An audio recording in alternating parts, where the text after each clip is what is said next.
Hello, and welcome to another edition of the Storied Arcs podcast. I am your co-host, Mike. And I'm your co-host, Alex. And today we are covering the Unwritten Apocalypse. It's really nice not to have to say, it is 2 volumes, but we don't have to say 2 different names. It's one coherent story, the Apocalypse. I think it was just split literally, practically. I mean, I think it's... The series is technically called Unwritten Apocalypse. In the end... because how the books are numbered, because they're numbered 10 and 11. Yes. Even if you look on the spines of the trades, it just says the Unwritten. It doesn't say the Unwritten Apocalypse, War Stories, and Unwritten Apocalypse. That doesn't make any sense. So for all intents and purposes, it is just a continuation. It does say on the back cover, though. Yes. The Unwritten War Stories collecting. Yes. 1 through 5 of the Unwritten Apocalypse. It's like... Vertigo just does not make it easy on readers. Yeah, and again, I don't know why they decided to do that.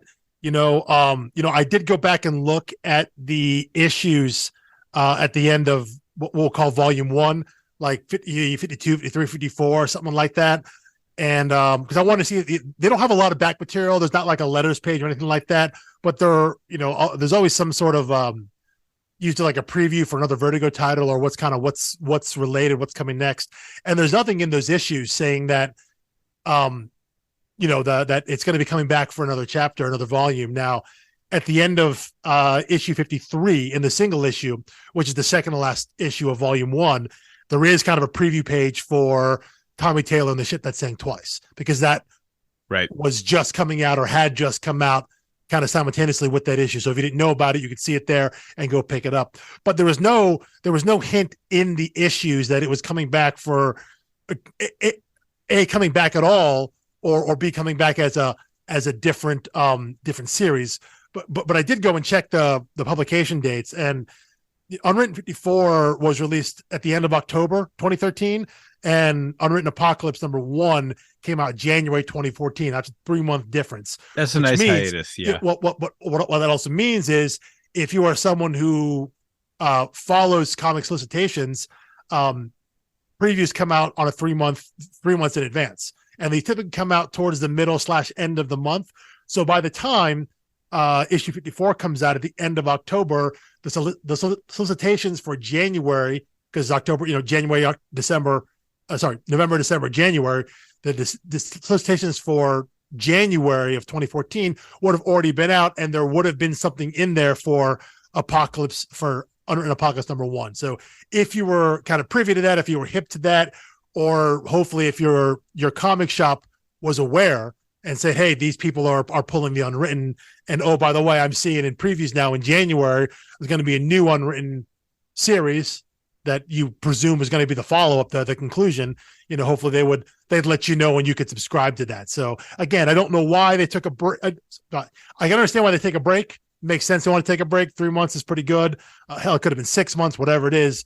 As to why it comes back under, a different name and a new #1, especially because it isn't like it comes back for a new #1 and a Volume 2 and it launches you into a whole new story. That's a different thing. If it had done that, sure, yeah. I mean, if it was in the same world but a different, yeah. That's when you justify the new #1. Yeah, this one, it's a new ongoing. It would be completely incomprehensible. Yeah, this is just basically, it's a mini series that finishes up the first series. And as to why they do that, I don't know. But again, the fact that when it came to being collected in trade, that they just continued the numbering, I think they're at that point, whether they realized it was a mistake or whatnot or whatever it was, I think they did understand that when it comes to trade reading, which is obviously how you and I are consuming it here on the show, to eliminate all potential confusion and just number them 10 and 11. So it isn't like there are 2 #1s. You got to figure out and look in the back cover and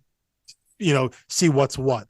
So whatever the reasoning was, because I'm sure there was some reasoning, whether it was a good one or bad one, I don't know. I'm sure there was some rationale as to why they did it. But in the end, Apocalypse #1 is really just issue 55. I mean, that's what it comes down to. Yeah, well, and you can tell that that's the case because it didn't have the signature Vertigo $1 #1 issue. It does have #1 though. I don't think it was $1 though. Yeah. Right. No, but like so many Vertigo #1s were $1, which I thought was a great shtick. Yeah, It was it's a nice gimmick. Yeah.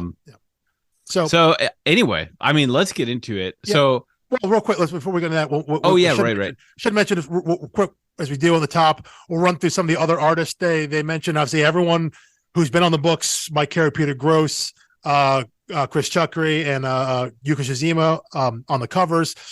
In Volume 10, War Stories, Al Davison is credited as an artist. He's also credited with finishes, along with Ryan Kelly. Lee Loffridge is brought in on colors. And in the final volume 11, which is just called Apocalypse, again, Al Davison, Dean Ormston, and Vince Locke on finishes. Those are all names that have appeared in previous volumes on previous issues. So, they're dipping back into that same well. It seems like they have 6 or 7 or maybe even 8 different artists for finishers, colors, anything like that they can kind of dip into and kind of collaborate with.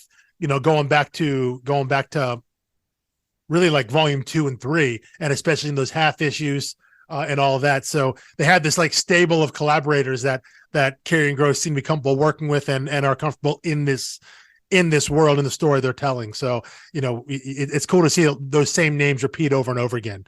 And it's no different here with the final 2 volumes. Yeah, I mean, and I think the cool thing to me is I love pointing that out, and I love giving shout outs to all of the artists involved. And, I've reached out to a couple of them as we've been doing the series. So I appreciate the distinctions, but I also love the continuity. Yeah. I mean, I think I've talked about that before.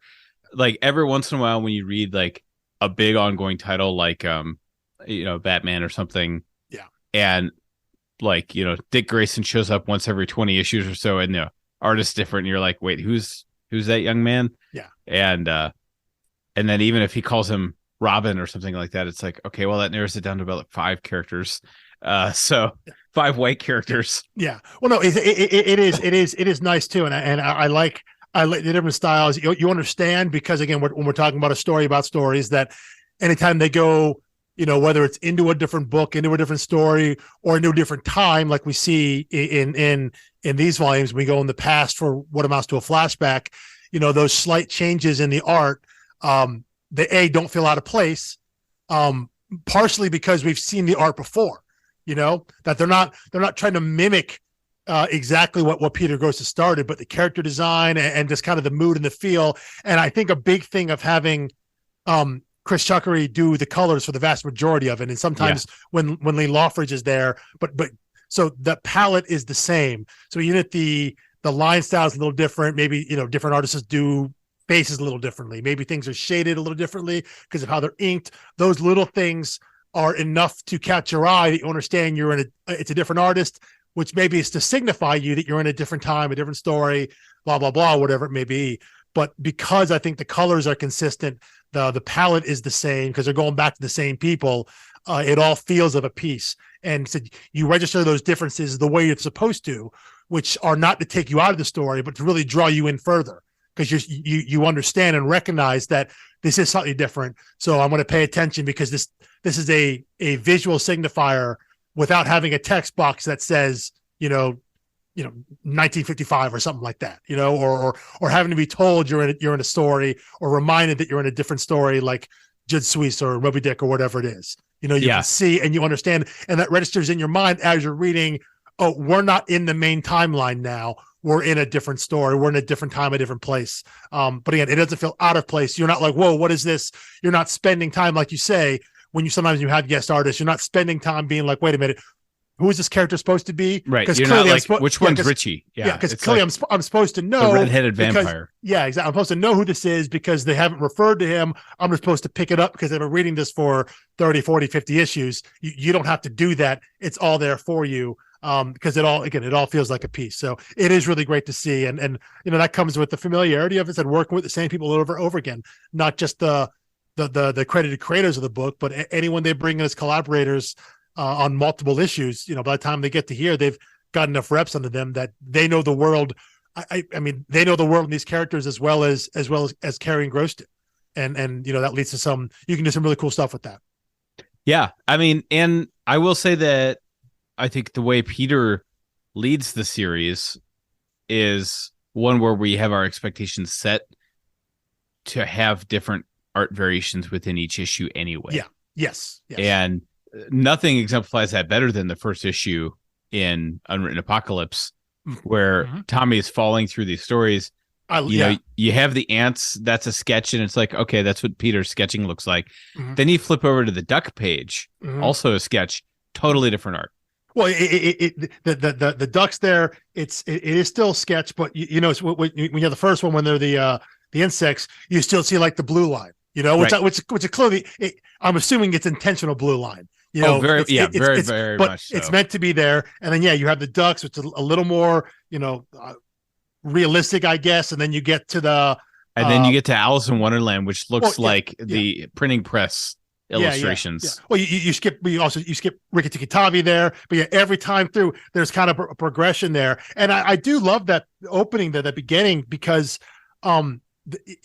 it's a different way, because we throughout the series, we've seen Tom fall into stories, but he's always fallen into stories as himself, you know? So I think it was interesting to start off here, because again, he is falling through stories. The story world is dying, you know, as we left him at the end of Unwritten Fables, when he blows the golden trumpet, the magic horn, whatever it is, and that ends the world so much. He's falling through stories again. But when we pick him up in issue 1 there, he's falling into character, similar like what we see happen to Polly when Polly falls into Mr. Bunn, and he's still aware that he's not a rabbit, he is still Polly Bruckner, you know? Right. So, but he's falling into these various characters, whether it's like a beetle or something like that, as to one of the ducks, to one of the baby snakes there, to all those different things. Tom is falling into those stories as opposed to he himself falling into the story, which I think is a different, and it's a cool, it kind of off foots you right, you know, right from the bat, because it's a different way that Tommy's experienced different stories. You know, it's new to the reader and it's new to him. Yeah. Although, I mean, that being said, Tom very much just rolls with it at this point. You know, he's like, if this happened to him in the first 4 volumes, he would have been like, what? And now he's just like, I've been around, you know, Fables and whatever else, just constantly falling, drifting. And I thought it's like the most brilliant literary reference yet to have the Mad Hatter here. Oh yeah. Who's already fourth Wally about his world, and then you're putting an actual fourth wall situation and a character from another thing in there. Just brilliant. No, that opening is very, very cool. But you are right, though. Again, if you saw this as a number 1 and you started with there, I mean, you'd have no idea what was going on.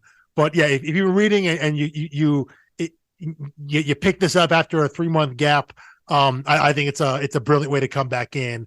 I think because it's the only time they do it. You know, the one time, you know, they don't do that in any other point in the series prior to this, and they don't use that again anywhere else. It's just the opening to really, I think, suck you back into the story, suck you back into the world, and I think it's really, really effective. Yeah, I mean, I think if I had never read this book before, and I picked up the number 1, you know, Unwritten Apocalypse, I would have flipped through it and been like, I have no idea what's happening, but I still feel like I got my money's worth. I mean, on the art alone. And I think it's possible you could pick that up. You'd have that feeling, absolutely, and think like, what is this? I should maybe check this out. Right. You know, like, why is it number 1? If this doesn't pique your curiosity. Yeah. Well, yeah, that's true. If you read that if you know nothing about the Unwritten or this universe, and you read that and you are completely lost, which you should be, you should read that issue and have no idea what's going on.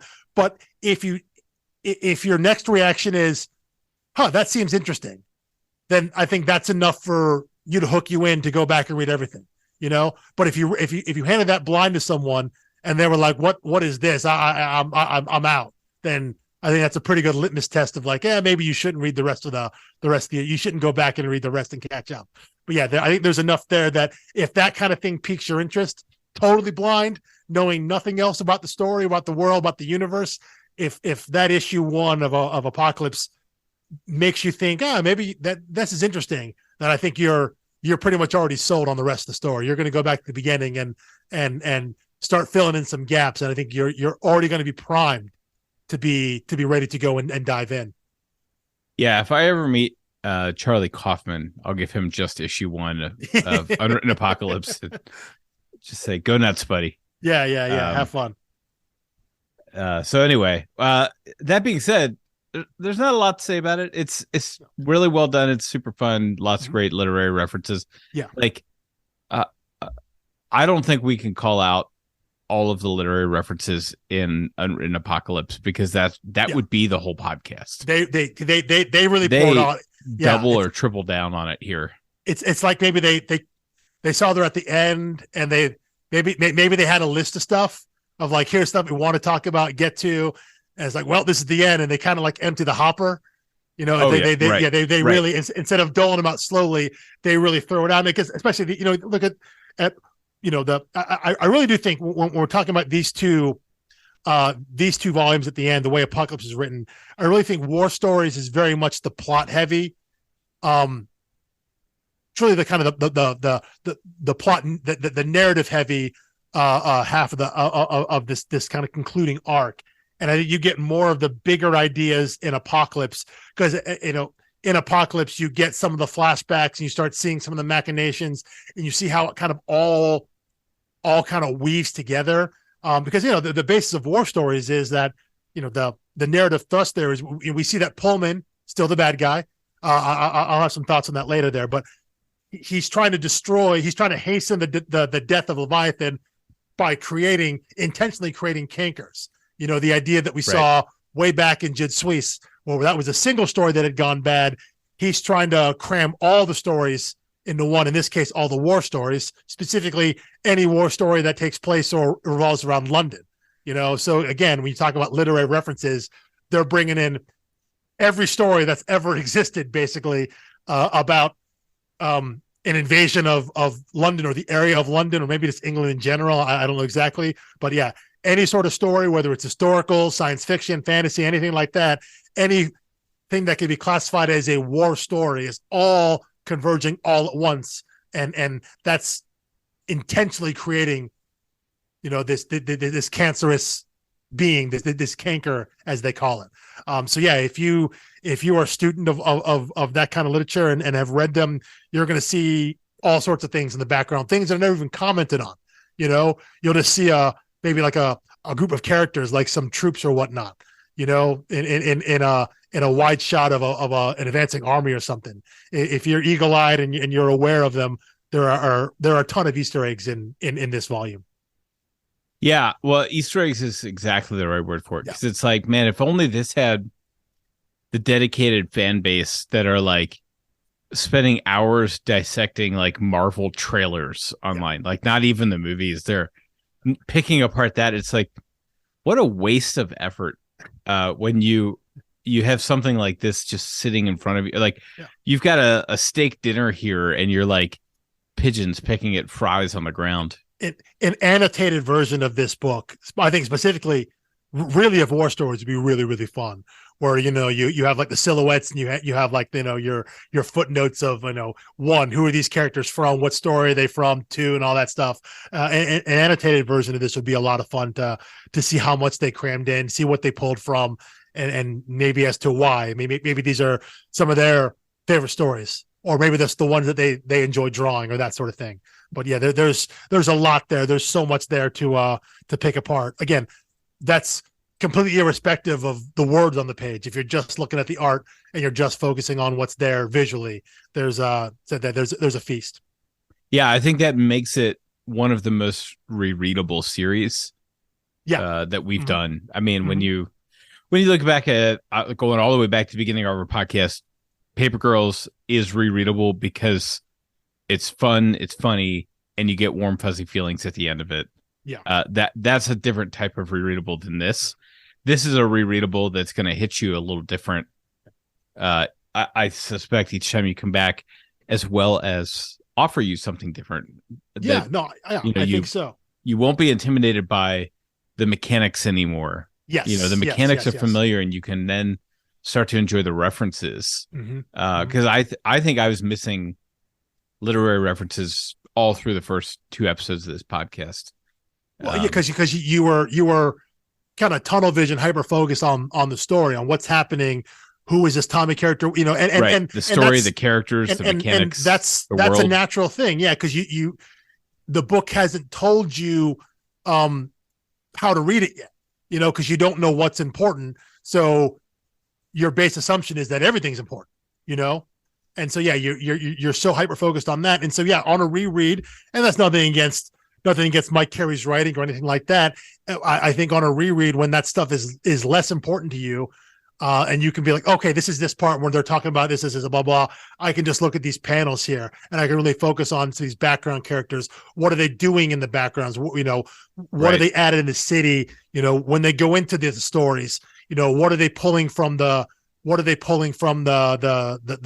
story, the novel they're in, they're showing on the page that never gets referenced, but it's in maybe 1 or 2 panels, and it's there just because. So someone maybe on their 5th reread can be like, oh, look, it's that thing, and just to have that moment, knowing that moment will come eventually. Again, maybe not on the first read or the second or third read or something like that, but knowing that eventually you go back enough, you're going to find these things every single time you go back to it. It makes it really, really, really fun.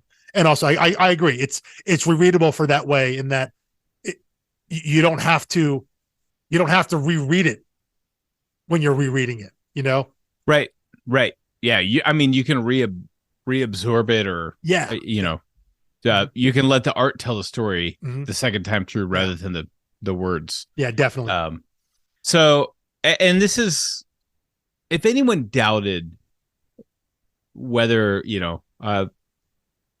there's no reason in my mind you would think that Unwritten Apocalypse is a money grab to come back and, make more money rather than have a story to tell. Yeah.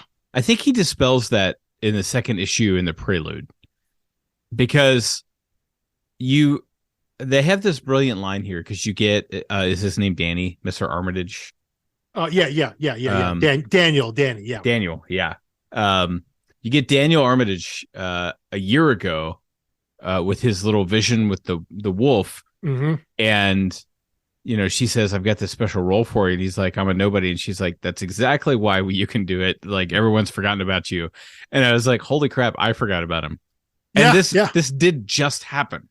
Yeah, well, we last saw issues ago. Oh, we saw him at the end of issue, end of volume 8, and then you do the whole Fable thing, exactly, and then you have the original graphic novel. We did. Well, yeah. But if you're reading this as a single issue as well, you would have read through Unwritten Fables, and then you would have read Tommy Taylor and the Shank twice, and then you'd have a couple months off, and then you have the first issue, and then you come back and be like, oh right, that Daniel guy is still out in the Australian outback, because he said when we left him, he said he was going to wait there, and Richie said to him, like, listen, the last time this happened, he was gone for 3 months, and obviously it's like a year here, but still. And we did know that. Now, and to be fair, this Duelist Prelude jumps back a year.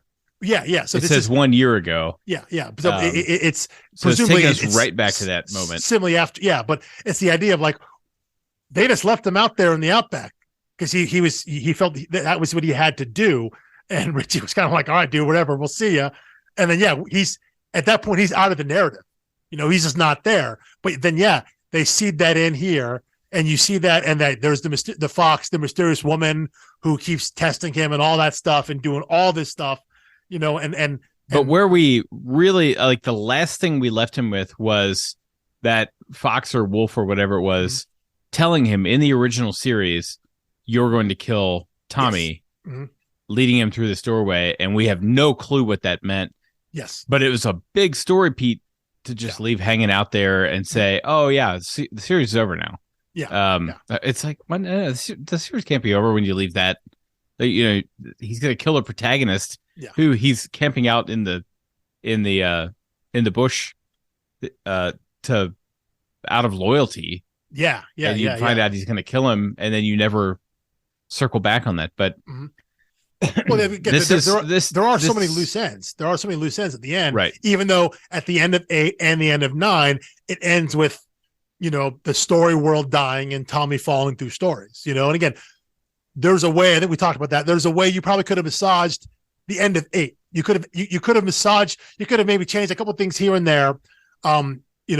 Change some character motivations and some of the plot points to where, the story ends with the Orpheus tale. It ends with everybody walking out of the underworld and Tommy being sent back. And you could have wrapped it right there with the kind of this, and that's the end of the story. Question mark, is there more? Maybe there is. Up to you. You could have made that the ending, and then there's this fable story, which feels a little extraneous. There's like one reference to it in War Stories. We see a little flashback with him and Frau Totenkinder right before he blows the horn. It's a little extraneous because Tommy ends in the same spot. But then you're right. Right as you get into this, it's very clear. Oh no, this is the actual end of the story. Yeah, this wasn't tagged on. It wasn't. Yeah, I think it's cash grabbing. It wasn't that to like, oh, let's try to put more out of this. Let's try to extend it for another year. This is clearly what the end was supposed to be. Because they tie up all these loose ends that they had been put in. The characters, the things with obviously the big one really, Daniel is one. The other one is Madame Roush. As you said big throughout, one. It was like she's hanging around the periphery. She says explicitly, I'm not a good guy. I'm not a bad guy. I'm not on your side. I'm not on your side. I'm on my side. But we never find out what that side is. And the last time we saw her, she had helped the little kid with the zombie stories take that like baby Leviathan, saves his life, saves his town. But now she has this new power again and we don't see her again, So clearly we got to come back to that, right? As a reader, you're thinking like that. It'd be very sloppy not to come back. It's basically my thought is like, I mean, he kind of writes in an ethereal way. Yeah. And it wouldn't shock me if he had left something like that open when the series ended. Mm-hmm. But it's not very satisfying as a reader if you lay all that pipe and then it leads nowhere.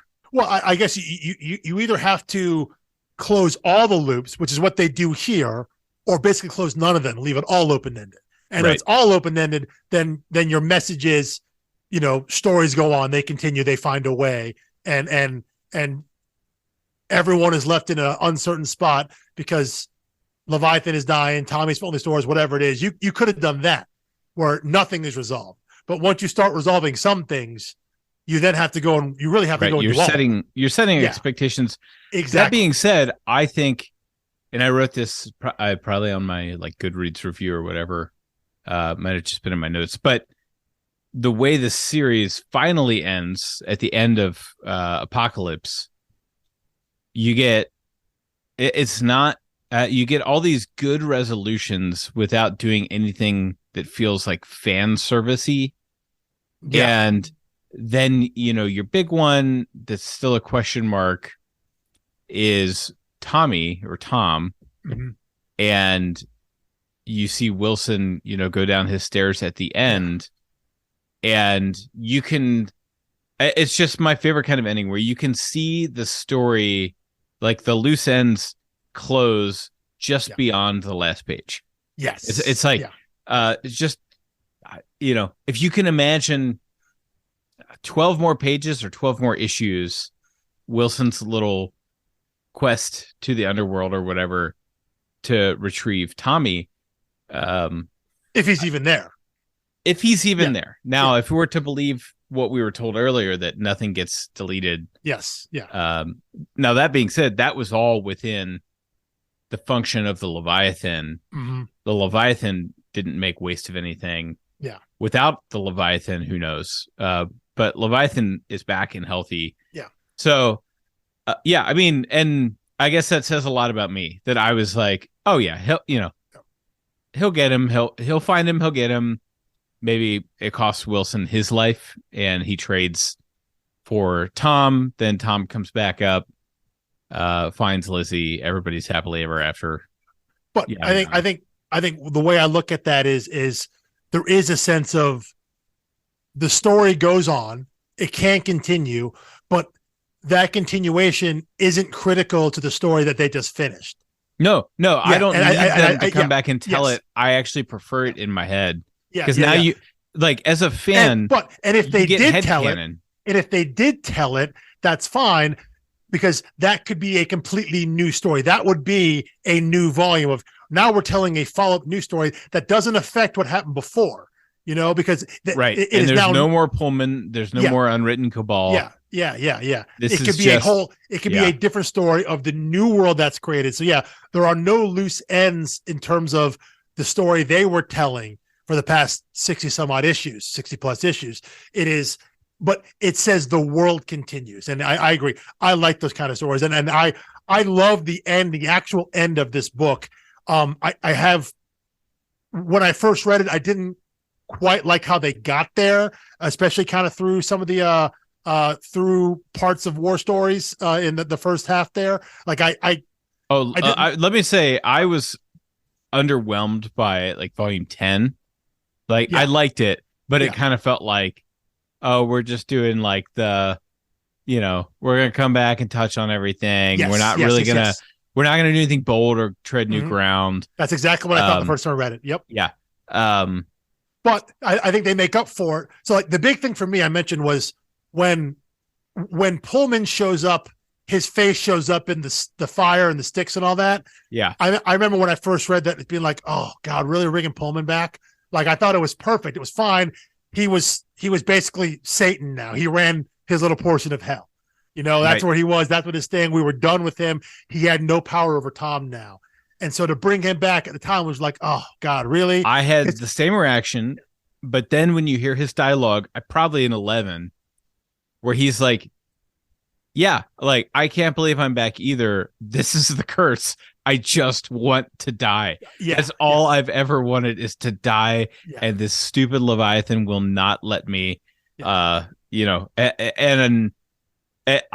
would love that he's as annoyed by him being in the story still as we are. Yeah, and I do think it makes up for it in 11, because when I first read it, I remember, and this comes back to me every time I read it, because every time he comes back, it's like, oh, right. I always forget Pullman comes back right here, because I think what I would have wanted would have been like the reveal that happens with Roush, that she has literally been pulling strings between Pullman and Wilson and all this stuff, because we when they go back to the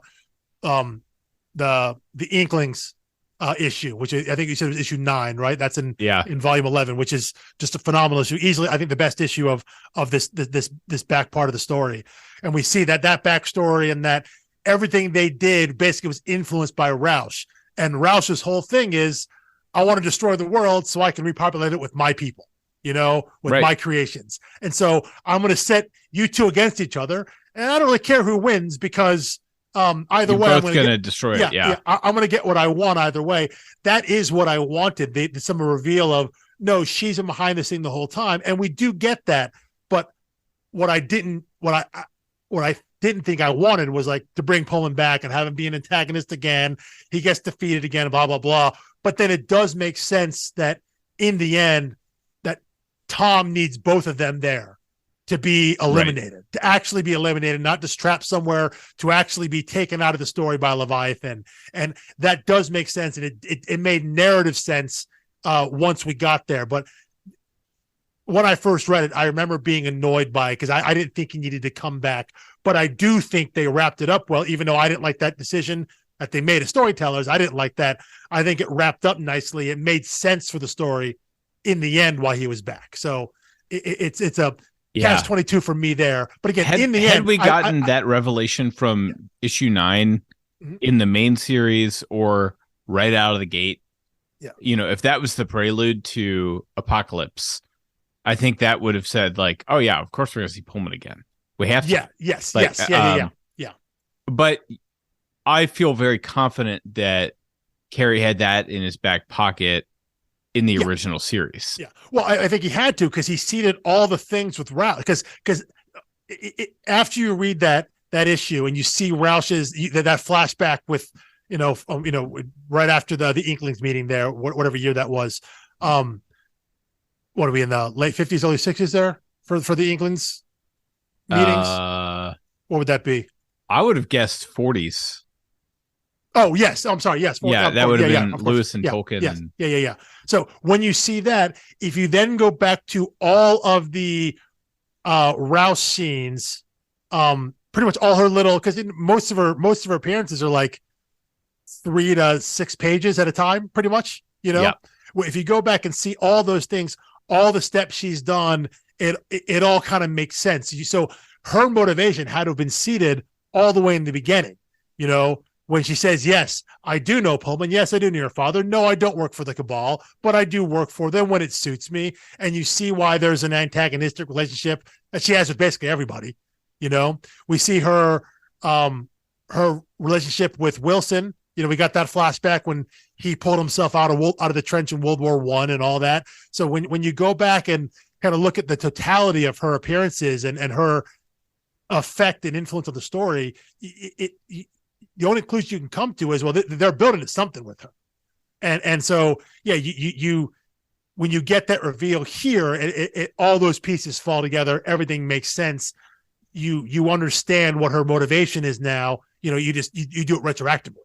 You can go back and say, well, that's what this was for. I think now, in light of that, you would have to say she is the villain of the series. Yes. Yeah. Because again, she's the, because she's the one little master. who, right. Yeah. It's like, sometimes Wilson seems like a villain, but he's actually just running a playbook that was written for him by his puppet master. Yeah. Or it's like, Pullman seems really evil. Yeah. Like she set them on their paths. They do what they wish. Like, what was the one thing, like they couldn't go at each other for like 60 years, or whatever it was, basically until Tom was there. And so Wilson knew that. And so they basically do whatever they need to do to stay on their own tracks, knowing that at some point they're going to cross again. And that's so, but they had no choice to do that as to when they would meet, because that was determined by Rouse. That was predetermined by her, So they're just, they're both solely focused on their own goals, because she gave them that mindset, that tunnel vision.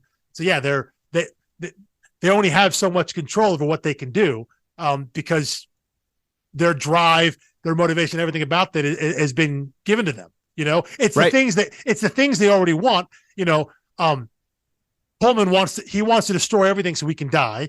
Wilson wants to create a force, harness his power to destroy the Unwritten Cabal. So these are the things they already want, but they are cross purposes at each other. And what Rouse does is basically give them the ability to follow their paths to their natural terminus, and then wait to see who wins. That's what she wants. She allows both of these paths to reach their fruition, reach their end point, and then just see who wins at the end, because she doesn't really care, because she's going to win either way. Right. Yeah. She gets her way no matter what. Mm-hmm. Yeah.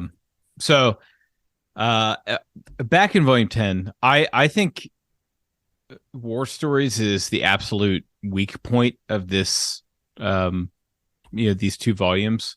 Yes, I think so. It's 3 issues of them just kind of going through like city blocks, advancing, trying to figure out what to do. Yeah. It feels like the expansion content on a video game, where like after you've beaten Skyrim and you're like, well, I've got 200 hours invested in this character and the story, whatever. They're like, oh, well, here, become a vampire hunter for 20 hours. Here's the story for $10.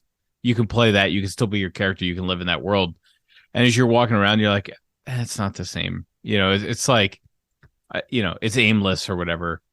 Yeah, I think the only thing of note that happens there is Tom giving his blood to Roush's. Well, I was going to say, yeah. Tom going and having his meeting with Roush, where she gives that really great line, because I think it happens in a dream, or what Tom thinks is a dream, right? And Roush kind of chastises him with this great line that I love, which says, do you still cling to such binary opposites? Do you believe everything must be wholly real or wholly imagined? Basically saying, like, after everything you've seen, after everything you've been through, why do you still think it matters whether this is quote unquote real or quote unquote not? It's that Dumbledore quote at King's Cross of, of course it's all happening in your head. But why does it mean shouldn't it be real? Yeah, real, exactly. But that's the important thing of that. Yeah, them moving through London and dealing with all the war stories. Again, that's the fun Easter egg stuff. All the different stories, the different types of stories. I'm sure there are both very general and very specific stories they pulled from. None of that's like really important. It's the story-wise, it's the idea of the canker and the idea of, this is Pullman's big plan, which obviously they're going to thwart. Right. And you get some time there with Tom and Wilson there and them trying to figure out what this overall plan is. But in terms of what's really happening there, again, excuse me, all of that stuff there is really just, it's more setup. It is more set up to get Tom on a course with Roush, and that kind of getting that realization, I guess, and that understanding after their encounter, which sets them on the path to where we see the actual end game is in volume 11. Yeah. Yeah. So I'm trying to think if there's anything else in volume 10. Not that we've already jumped to the absolute end of the series. We have, yeah. But again, I think again, 10 I think is far more plot heavy, more narrative, because again, it's about Tom coming back, seeing what we're dealing with here, and him getting the information he needs to formulate a plan to utilize what's at his disposal, which is his father's skill and ability, tapping into this power that he has to put forth the actual end game. That's a lot of moving pieces there to set things up story wise. Seeing that plan come out to fruition is what Apocalypse is about. I think to me that was it's a more interesting story to tell. Yeah, although you do get that great top half of a page when Rabbit howls. Really angry looking Polly Bruckner. Yeah. Super highly detailed too. Yeah. I want a sticker of that. Of just that rabbit that I can put on things. Everywhere I go. That's great. And we get that it's really a whole Polly story there. And we see Polly turn from the opportunistic hitman to someone who's like, you remember when things mattered? Mm-hmm. It'd be great if I could start doing things that matter again. And then he starts dreaming of going back to the Willowbank Tales. Yeah. And then ill-advisedly will follow anyone who will take him. I promise to take him. Well, he's so lost there. We get it. We get his whole backstory because we find out that when they get back to the real world, he basically gets kicked out again. He doesn't get to stay with them. But he finds his way back. But he misses that because he now feels that that's like that's who he is. Maybe that's like the best version of himself. Because I guess he's has some level of self-loathing. Didn't like who he was. Not that he was necessarily a good person when he was his time as Mr. Bunn, but I guess it was better. But he was certainly treated as if he was, because it seemed like the characters in the story reset to him being Mr. Bunn each day rather than him being angry Polly Bruckner. Yeah. But it's a bit of a flashback there, which is again that follows some of the storytelling arcs that we saw throughout the whole series. Where end of an arc or end of every 2-issue arc would get the random, again, whether it's the Rudyard Kipling diary, the first Willowbank Tales story, or then again the second Polly Bruckner story where he's walking up the staircase. So we get those kind of one-offs that fill in some of these gaps for some of these side characters. Just the difference is now that Polly is part of the story now. Before when we went to him, we didn't know what his relation to everyone else was. Now we know, and now we're just filling in these gaps. And they do that great thing, that great bit where when Tommy comes in to his room and he has the dresser against the door and he just cracks it open and they have a conversation there. And the first time we see it, it's Tom talking to Polly, and then when we see it in this issue, we see that the imaginary owl, which we soon learn is Pullman, is also in the room. And we see it from Polly's perspective where he hears Tommy talking, he hears the owl talking, and then he gives his response. Right. So we see those from two different angles, and that's always a fun storytelling technique. A machination there again to see Polly's what his mindset is, what he's been through, why he's kind of so depressed and just sitting locked himself in his room looking at a mirror. And we see that shot of him looking at the mirror. He's holding his hand in the mirror, and in the reflection it's a paw, as if like that's his true self now, and he wants to get back to that. And so in the end he gets tricked and goes back down into starting down the staircase back into the story world, and we end the volume with him back as Mr. Bunn, and we see that we see it's been Pullman the whole time. He's trying to infiltrate Wilson's group. And I kind of wonder if him looking in the mirror and seeing the paw is what we learned in the Fable story, which is that there is a version of each person in each world. That could be, perhaps that really is the character he's supposed to be, and that's the best version of him. That could be, yeah. And he realizes that Polly Bruckner, shout out to Everything Everywhere All at Once. You realize how liberating it is to realize you are the worst version of yourself. Yes, which was such a great revelation in that movie. Mm-hmm.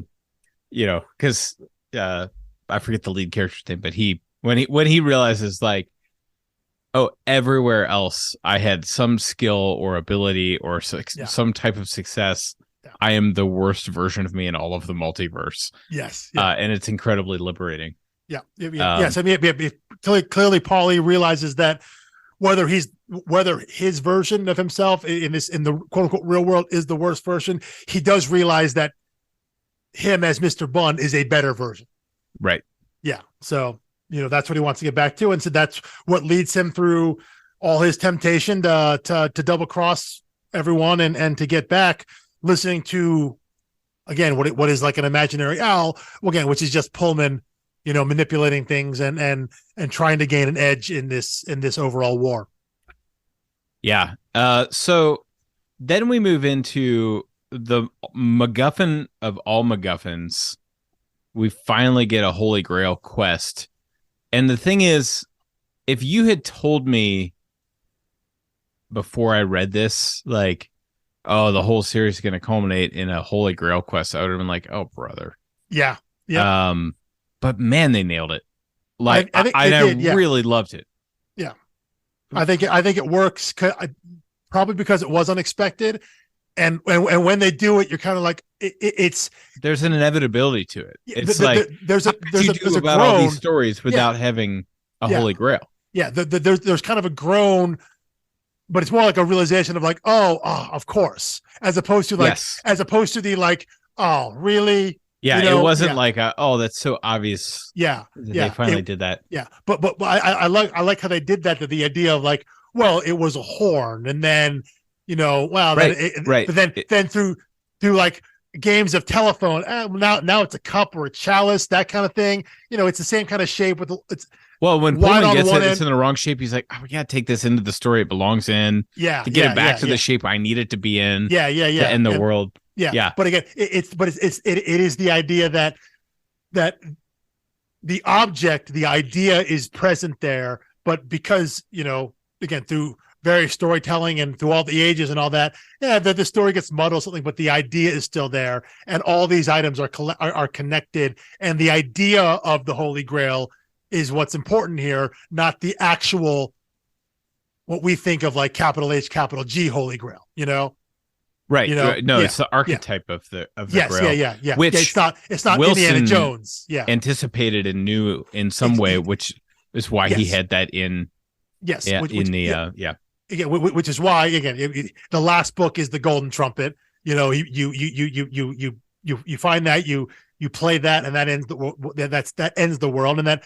But also then what brings you back in terms of what he wrote in that 14th book, which is, as they talk about way back in the early volumes, what the Unwritten Cabal was worried about was the idea that, wait a minute, this new 14th book has all of these messianic Tommy as savior overtones, so which obviously goes, it ties back into the idea of Jesus Christ and the Holy Grail and things like that. The idea that he will come back from the dead and save the world. Well, if you put that in people's mind, if you put that out there into this fictional unconsciousness, well, then they're going to believe that, and that's going that's going to imbue Tom/Tommy with even more power. So yeah, Wilson understood these things. That's why he put him in there. So yeah, I think is why works. his holy grail is the trumpet. pen. Yeah. Well, his, his, Wilson's in the story. Right. He makes it a trumpet. Yeah. But yeah, so that's it's a 3-issue thing. Is it called Sang something?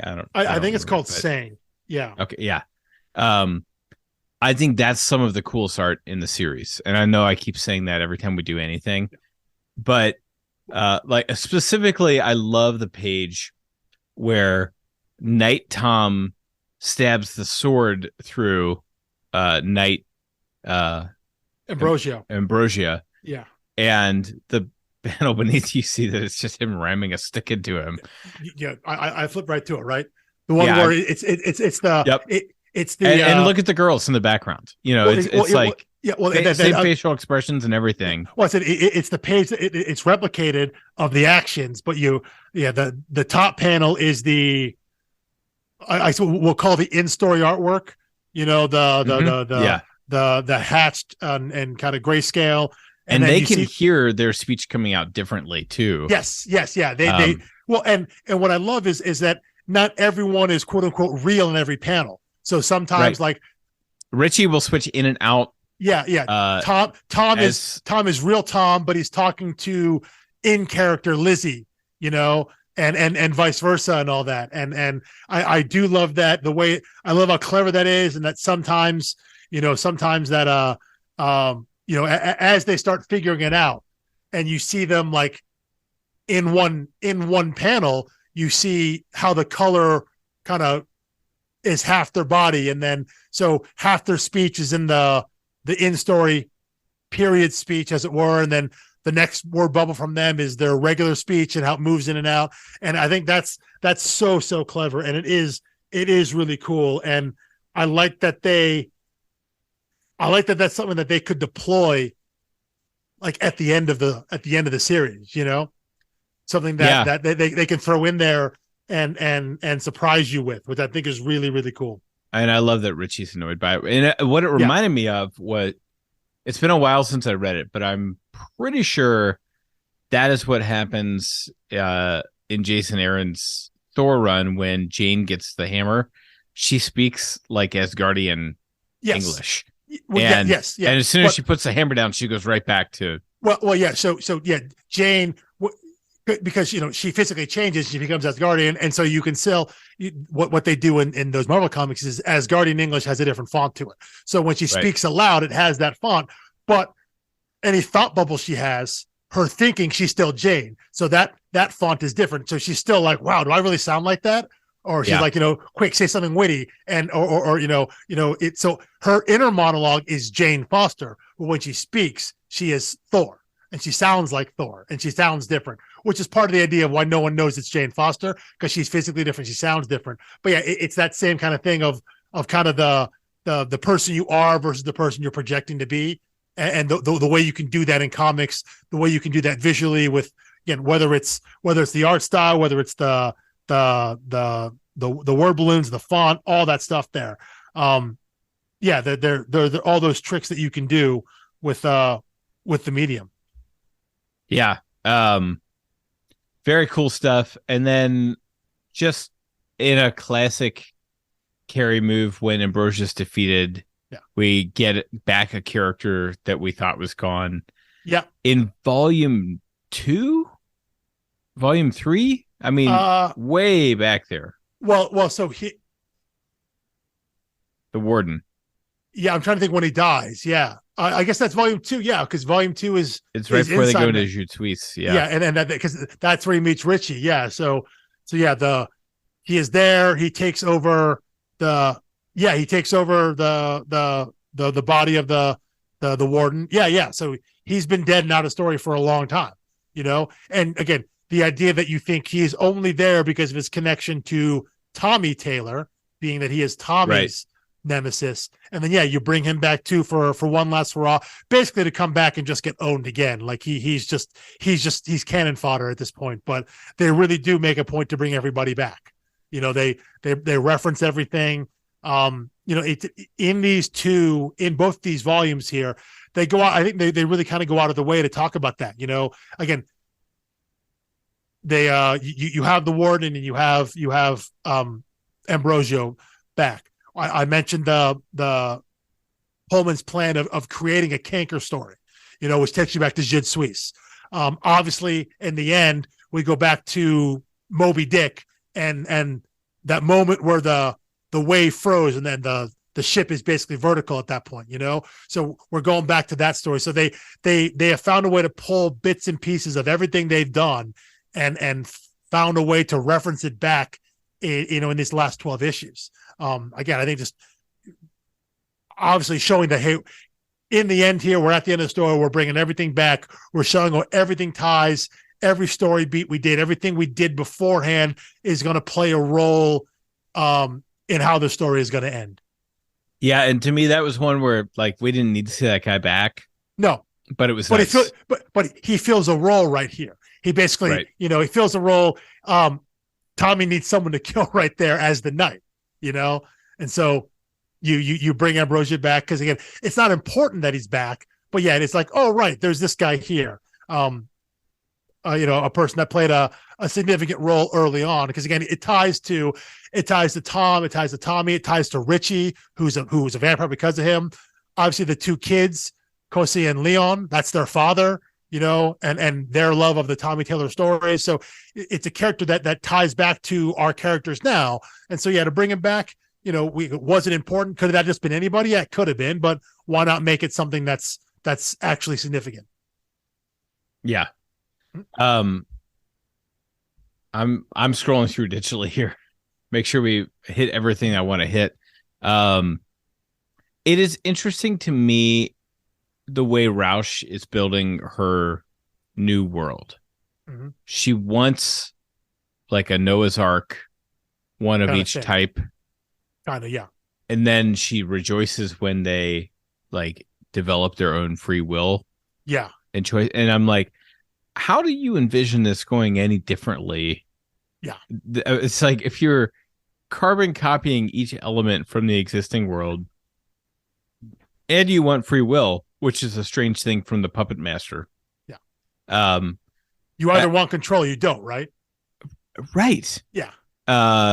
Or she just wants to be the one on top of it all or the one maybe to have created it all. We don't really get into that motive, and it doesn't really matter.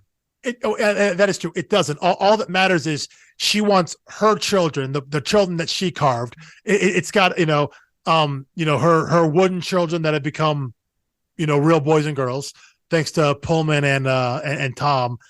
She just wants them to repopulate the world. We don't really know why or what her motive is, other than maybe just the knowledge that she was the one on top at the end. Yeah. I don't really know. But again, it isn't really important other than, she needs the world to end. That's all she needs. For her plan to work, her plan to succeed, she needs the world to end. So that's what she's banking on. Yeah. And then we jump, I almost made a crude transition. I will not. Tom's moment of infidelity here. Yes. Yeah. Seems so ridiculous, but I was angry at all the other characters while reading it. I'm like, how can you guys all be so stupid? Yeah. And not realize you're in a story, you're playing these archetypes. Yeah. Which then they immediately start saying about themselves. Yeah. And really, Wilson is pretty angry with him too, but Wilson is the one still walking him across the bridge, mm-hmm. To get where they're going, because he's so quest minded. Yeah. That it's okay, well, maybe my son isn't the guy I thought he was. I don't care. We're still doing this. Yeah, we still have to because we're in a story. So and that splash page for Sang Part 3, mm-hmm. with the two of them sitting at the bridge and the little waves of color, of color coming in and out. Yes, very, very cool. Just another masterpiece. Yeah. Yeah. So then we finally, by now, I have to say I was proud of myself when he enters this room. Before I flipped a page, I was like, surely this is Daniel's moment. Like I may have forgotten about him before I picked up volume 10. I've not forgotten about him since then. That being said, I read volumes 10 and 11 in 48 hours.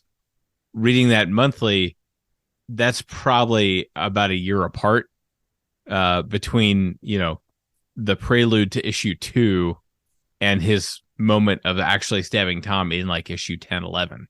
Yeah, probably pretty close to it. Yeah, because it would be. So it's like it's just long enough for you to forget about him again if you're reading monthly. 5. Yeah, or you'd be almost. Yeah, it'd be because it's all of the Unwritten, so that's 5 issues plus 3 months off plus 2 or 3 plus longer than that. Yeah. 5, 3, 6. What is that? 14. Yeah, I mean, 16 months. Yeah, almost a year and a half before Daniel actually does the thing. We see it. Right. So no, but it's about a year I'm before. saying is it's about a year before March, he shows up again. Right. Yeah. In March 2013 or whatever. Yeah. They said, "Hey, this guy you forgot about, he's got a really special purpose." And then another year, 6 months later, about 6 months later, 7 months later, he actually does the thing. Yeah. Right. Which is a tragic story for Daniel. Luckily, we don't care about him enough to really lament that. Mm-hmm. But he did a thing he didn't want to do because he believed it was the right thing to do. He was convinced it was the right thing to do. It probably was the right thing to do, but he dies immediately. Yeah. As a result. In the end, he is just another pawn. I mean, that's what it comes down to. He didn't need a name, basically. No. And you certainly didn't need the love story between him and the detective. Well, because she's like one of the only characters that doesn't come back. Right. In this final scene.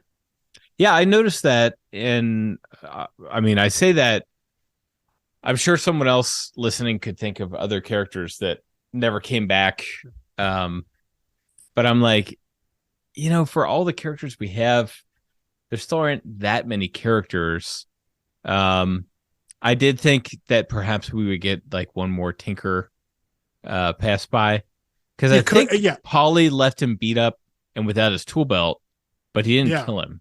No. Yeah, he was still wandering out there right before kind of the storm of nothingness came. That kind of erased everything. He was kind of left out there on his own. Yeah. I guess what I would have loved is in issue 1 of Apocalypse when Tom is floating through all these stories. If he had fallen into one of those stories, if he'd fallen into a Tinker story that'd be fun. One panel, 1 page, whatever. Yeah, the Tinker. Yeah, Milton is probably the other character who had significant. Miriam comes back in issue 9, exactly. For a flashback. Yeah, but the ghost. As a ghost, she's there. Milton's probably one of the character who had significant page time that doesn't come back. The other one maybe could have been any Cabal member. Well, those were all nameless faceless people. Maybe his mother, Sue. But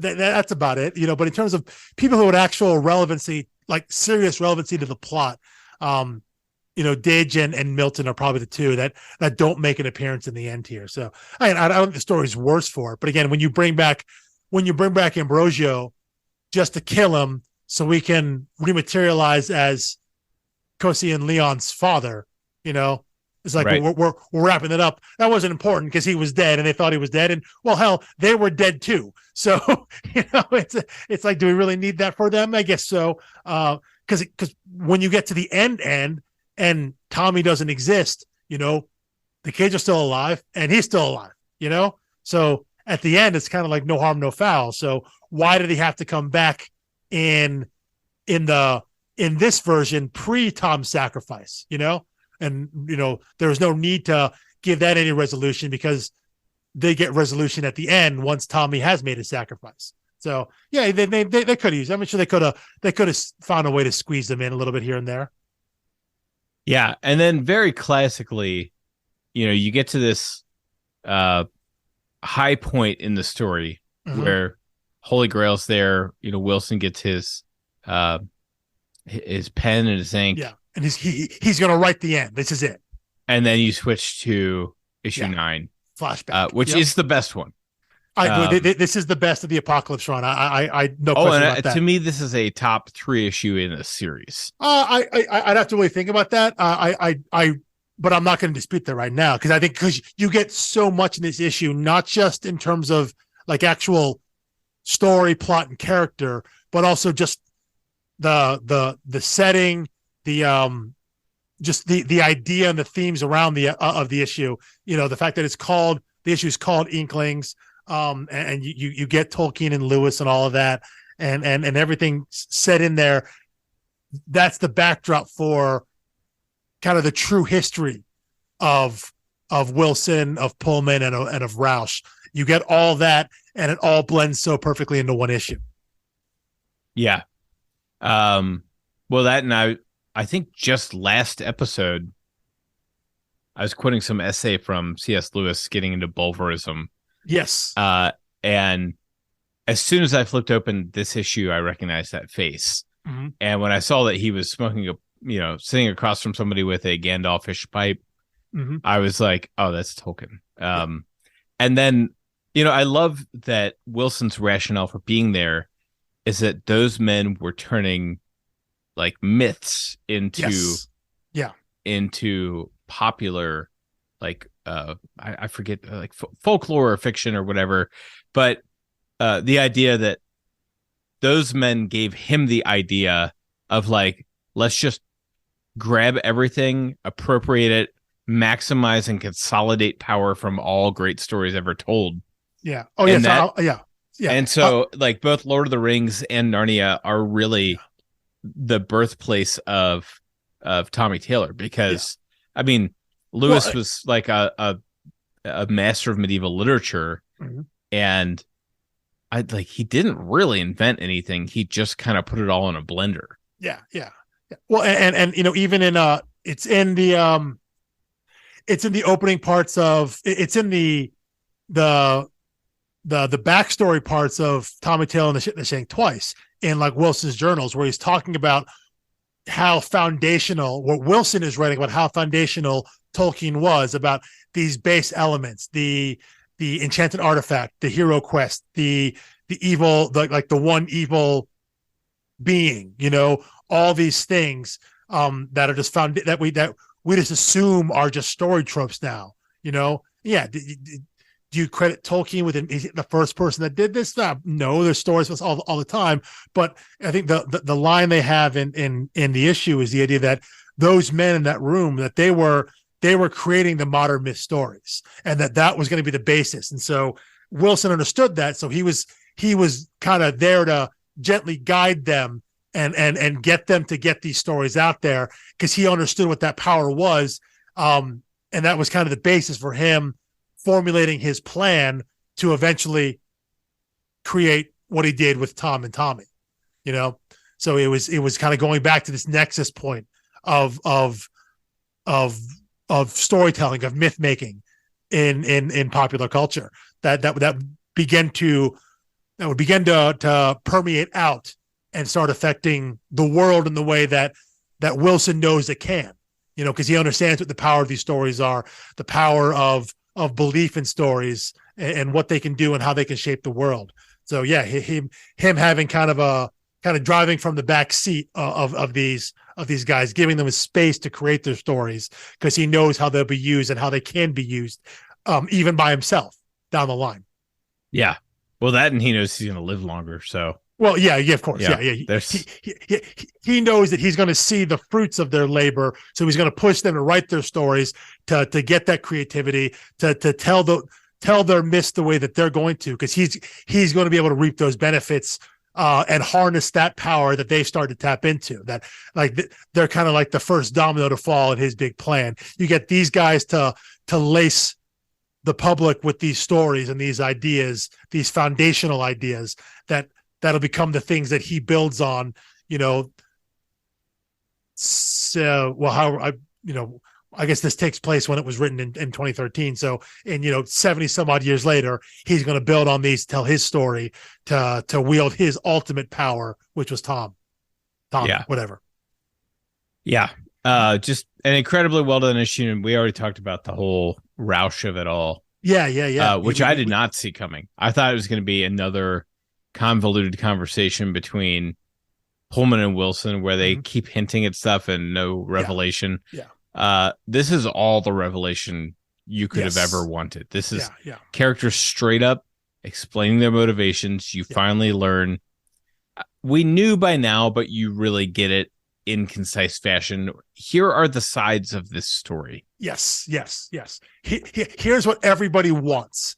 We're not what we've been doing for years now. Yeah. But this is basically declarative statements of, because that was like, it is a little ham-fisted of Roush being like, okay, before we do this, I'm going to force each one of you to say, what is it you actually want? And then there is that really great page of Wilson. It's that full page splash of him kind of laying out this is what I want. It was very similar to when Pullman was holding a gun to the Cabal guy's head saying like, what are the rules of, how this works. Yeah. Well, what I love about that is, we get this full splash page with all these, the background are images are you see Aslan and Narnia, you see Gollum and all these other stories, and you see a bit of Tommy Taylor down there, and he is this big long kind of thesis statement. This is what I want. This is what I aim for. Blah blah blah blah. And they get to Pullman, and Pullman's like, I don't need to tell you what I want. And then Ross is just like, please indulge me. He's just like, I want to die. That's it. Yep. So we get his motivation and to kill the Leviathan. Yeah. Well, because he understands that's the way to do it. He can't die any other way. So, but also he hates the Leviathan. He does. He blames him for his condition of living forever. So he understands the only way for him to die is if Leviathan dies as well, because as long as Leviathan's out there, he's not going to let me die. So you have Wilson, who has this big, grand, epic, this is what I want to do. It's a long-term plan. All these things I need to seed and get done so I can create my ultimate weapon against the Unwritten Cabal. And Pullman's just like, dude, I want to die. That's it. I want to die, and if I got to take everything down with me, so be it. So. Yeah. I mean, if I live that long, I think I'd get him.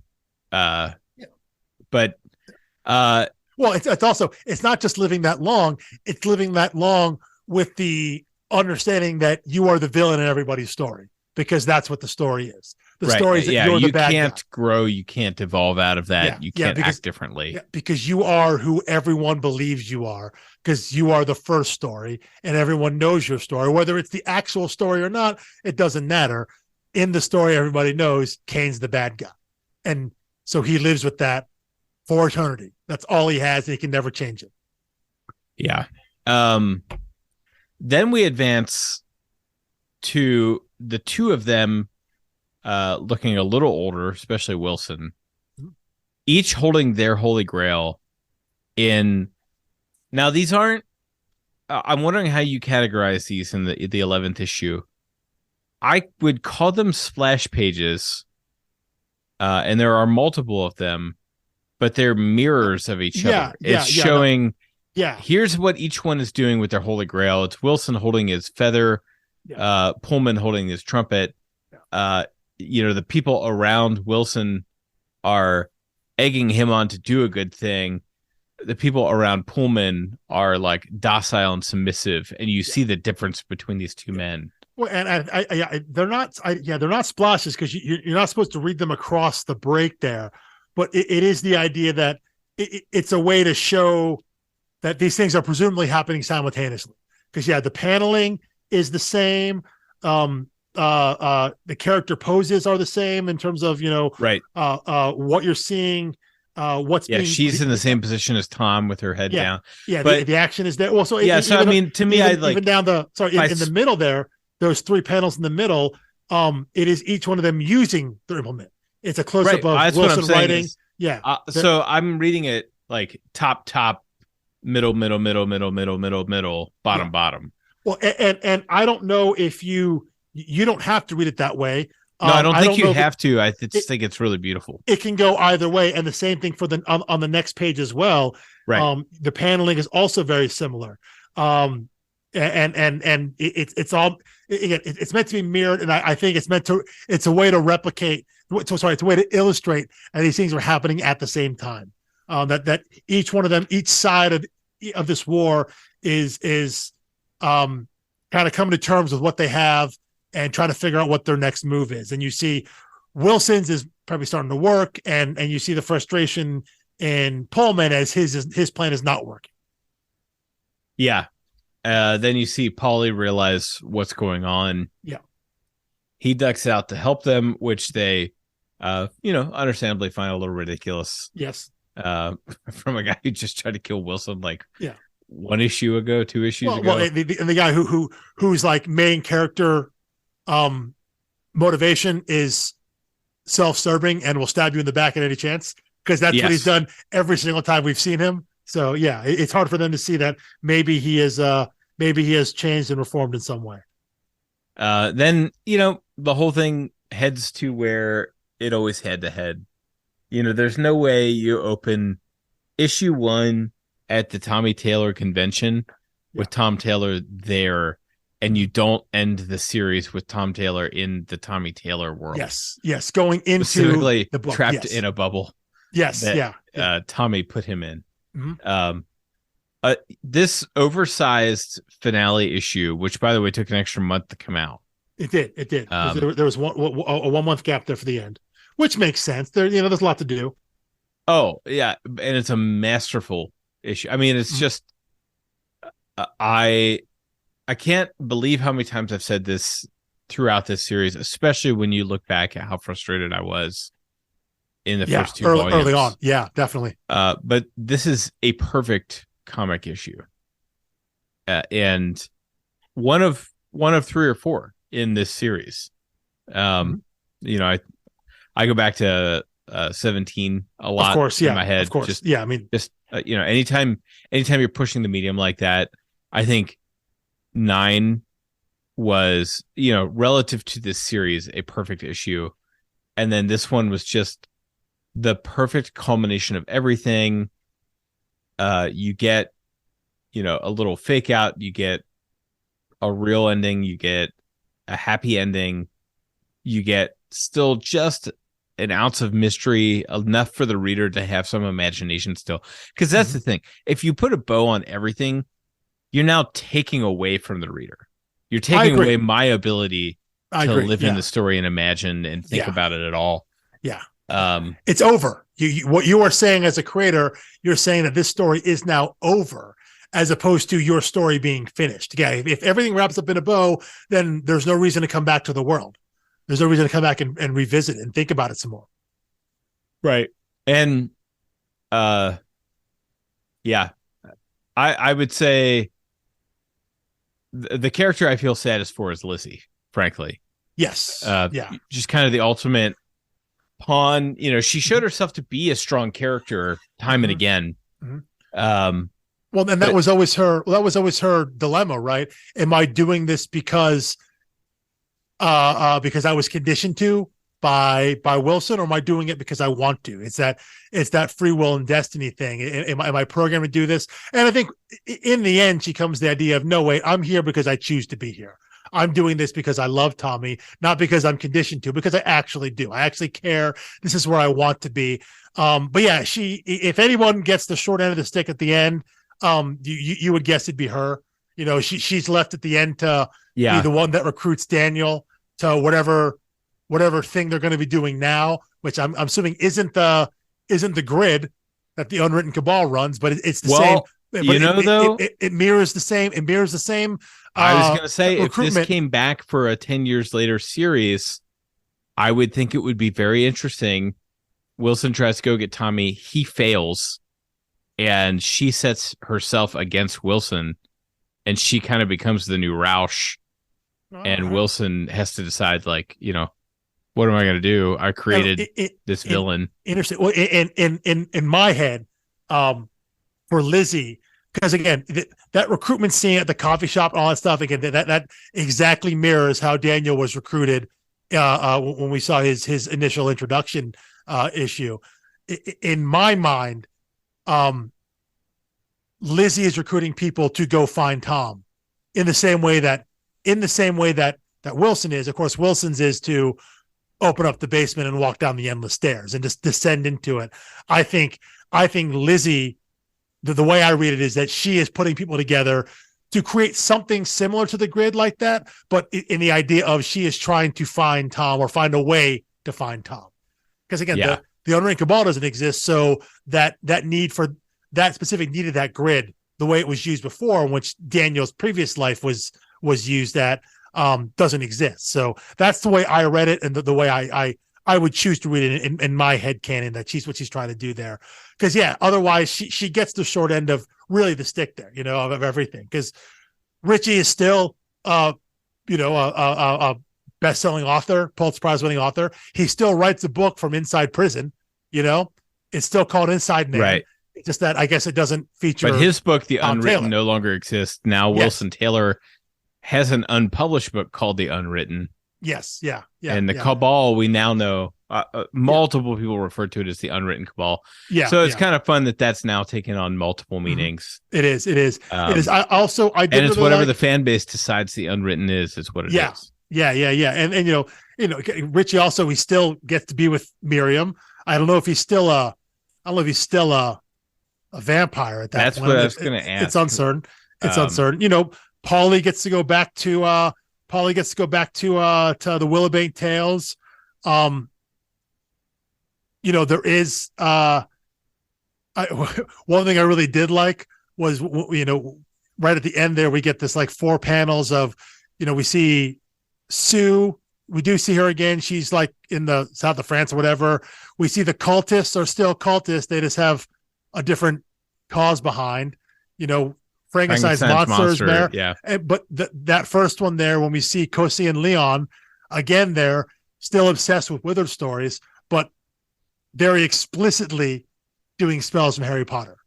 Right. Without actually saying it. So, in this world, again, Harry Potter exists in the world of Tommy Taylor, but it outstrips Harry Potter in their world. But now, since it doesn't exist, but Harry Potter still exists, that these children would now become obsessed with that. So it's like, it's been reset to, I guess, what our world is, where Tommy Taylor doesn't exist. And little kids like Cosi and Leon would be obsessed with Harry and not Tommy, Yeah. Basically, he wrote an origin story for the world we live in. Yes, effectively, yes. Where only he knows the truth, quote unquote. Right. Yeah. And but again, in my mind, I think Lizzie does too. So it's interesting to me because it was not clear to me whether Richie has any memory of Tom or not. Exactly. And same for Lizzie. Even though she said, I'm not going to forget you. Yeah. And also, and if Richie doesn't have any memory of that, how is he still basically seeing a ghost girlfriend? Right. Yeah. Like, you would think that would freak him out. Yeah. So how is that does possible? feel like the spinning top in Inception. Yes. Where it's, And I think it's clearly meant to be ambiguous there, but again, so the way I read it is that they do, and maybe they're going about it kind of their own ways there. That the core of them remember Tom and are going to find out. And if there is a next story, it would be the search for Tom, and that would be a new set of stories that have nothing to do with what we've done now, because that story is over. Yeah. It could be like the search for Spock, where it turns out Tom has created a whole new planet. And no, I mean, I did find myself wondering, like, why don't you just write the story of what happened? Well, I guess that's what he tried. He tried writing the Unwritten. It was the Tom biography, including all the Tommy stuff. Yeah, no one would want to read it. His publisher is like. Right, because he was trying to write Tom back into existence. What is this like super? Like, it's a book that has the meta. It has the 2 parts in it. Like he's trying to write both of them together, and he's like, wait, this doesn't make it. Like, no one's going to want to read this. It's what his publisher says, his editor, which says. Feels like a positive shout out to Vertigo for publishing this book. Yeah. Right, it's like who would publish this crazy dual meta story? Mm-hmm. No publisher in their right mind would. Thanks, Vertigo. Let it run for what 5 years or whatever it is. So no, it's really great, and it's I I like how it ends. I like that ending. I think the ending is really, really good. Like, and even if I don't think exactly how they got there, especially through what the setup was in volume 10, again, not my favorite, but once you get to the absolute end and see how it's wrapped up, where everyone's left off, I do love it. I do love it. I forgive first act, like hiccups, boredoms, or cliches or whatever, if the payoff is worth it. I normally do too, and this is one case where I definitely agree because the end note I think is perfect. Those kind of montage pages there where you see everybody and what the world is. I really like that. I think it's so fitting for the story. But yeah, you're right. If that is good, that's an ends justify the means kind of thing for me most of the time. So yeah. All right. Well, I've got no more to say on this unless we surprise our listeners and me with some kind of creator interview in the future. Who knows? In which case I would gladly sit down and reread this series in a very short period of time. Yeah. Well, and again, I think as we mentioned, every subsequent reread goes faster because you understand the mechanics, you understand the world. You don't have to focus on those things, and you can focus on character, and you can focus on like environment and situation, and you can kind of breeze through and know, oh right, we're in this part of the story. And then if you want to really drill down, like when you get to issue 17 and you want to follow every single one of the possibilities and read every single outcome of the choose your own adventure, you can sit and do that and know that you already know what's supposed to happen. You know where you're supposed to end up. You know where you're going to end up. But if you really want to take the time and delve into every single one of the paths, follow all the options to the end and see where it leads you, you can do that, and all that is additive to your reading experience now because you already have that. You have that base layer of I know what's going on now. You have that base of knowledge already. All right. Well, do you have any more thoughts on the Unwritten? No, I don't. Other than I'm really glad we did this one because again, I knew based on conversations that you and I had and knowing the kind of books you like and the stories you like in your fandoms, I knew this was someone that would play to you, and it was hard in those early episodes, especially the first episode covering those first two books, hearing your frustration and understanding where it comes from. Because again, knowing how you consume stories as well, and hearing that and having to sit on it, being like, listen, I you're going to get there eventually, but just kind of hearing you kind of vent those frustrations and knowing they were valid at the time, and also knowing that you were going to come around because I knew you were. I suspected I would come around too. Yeah. I thought since it is a book club style podcast, though, you said so much at the time. Yeah. Right. I thought it might be cathartic for other people who had picked up 1 and 2, listen to the podcast. Like, are these guys going to clue me in as to what's going on? Yeah. Or are we really going to do this no spoiler thing? And it was like, no, we're really going to do the no spoiler thing. Yeah. Yeah. And, but I think it was helpful there. I have to say I'm really impressed by the people who read this in single issue as it came out. Oh, same. Yeah. Because I sure didn't. Yeah. Impressive, pull at the time, impressive fan base sticking with it. And I'm impressed by anyone who picks up volume 1 and says, oh, that's a 4 or 5 star book immediately. Yeah. It's like, man, you were seeing a lot more promise there than I did. Yeah. My first and second time through it. Yeah.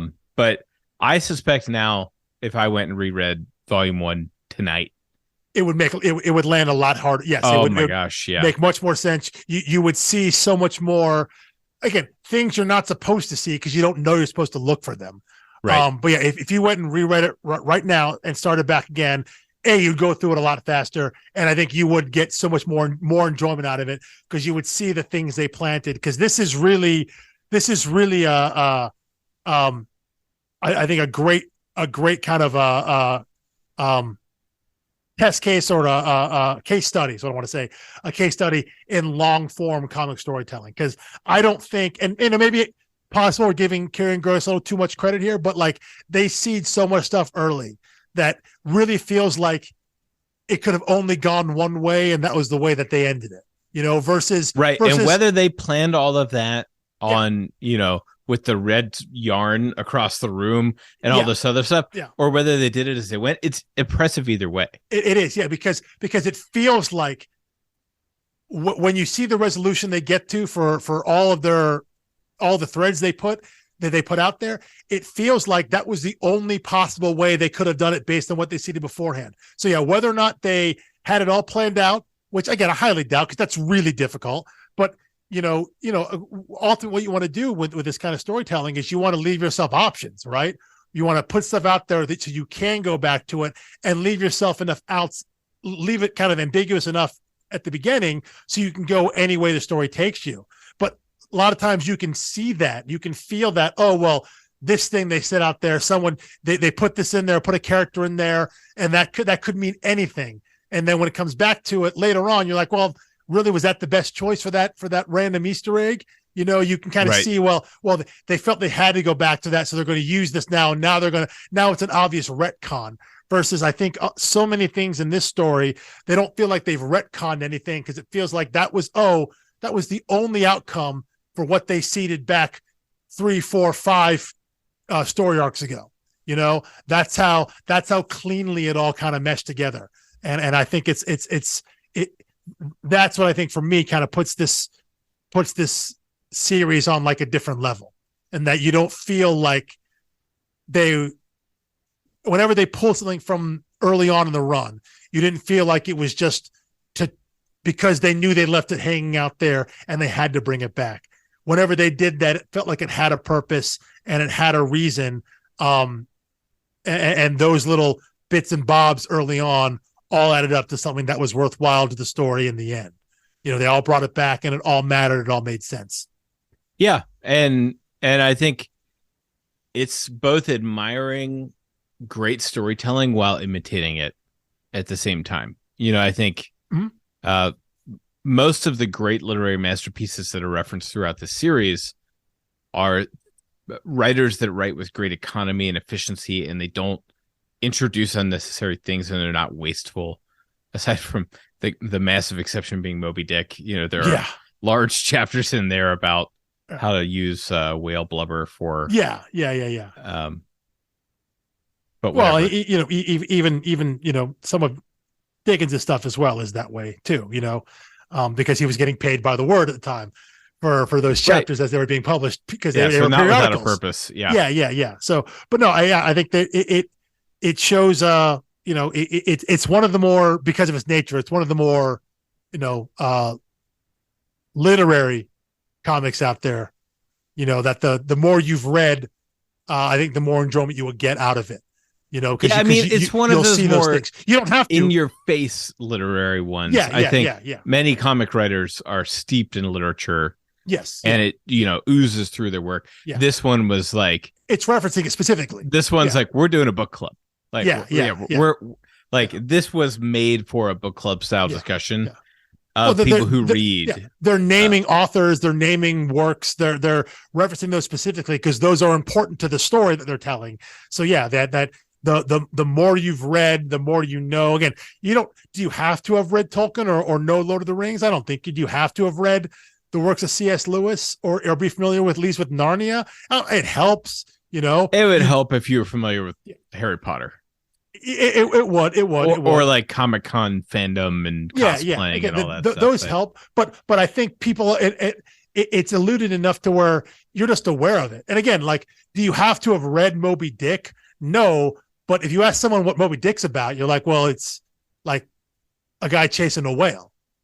And that's kind of what you really need to know, like as long as you have that understanding, do you have to know exactly what Lord of the Rings is about? No, but it's about a ring and a dark lord and a quest. Like, people know those things. And I think that's what they're tapping into.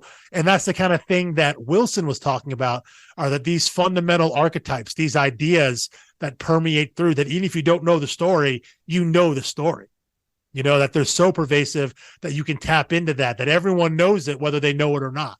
And I think that's something that they rely on, that if you have read these stories and read these books, you'll get a lot out of it, but you don't have to have, because the assumption is that enough, that these stories have permeated enough that just having an idea of their existence is enough to feed what you need to know to understand what's happening in the comic. Yeah. Yep. All right. Well, that does it for another season of the Storied Arcs podcast. At this point, we don't even know what the next season will be, but you will know next week.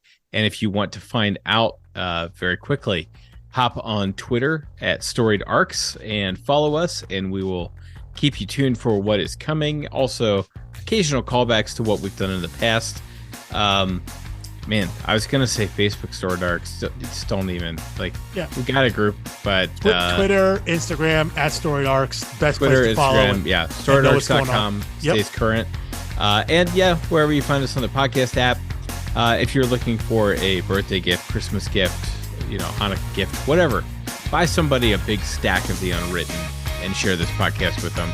Just write storiedarcs.com on the inside cover and put it in a white elephant or a Secret Santa, and do somebody a favor, because this is a great way to spend a lot of hours of reading. So anyway, thank you for listening. Thank you for joining us. And as always, we will see you next week. Peace.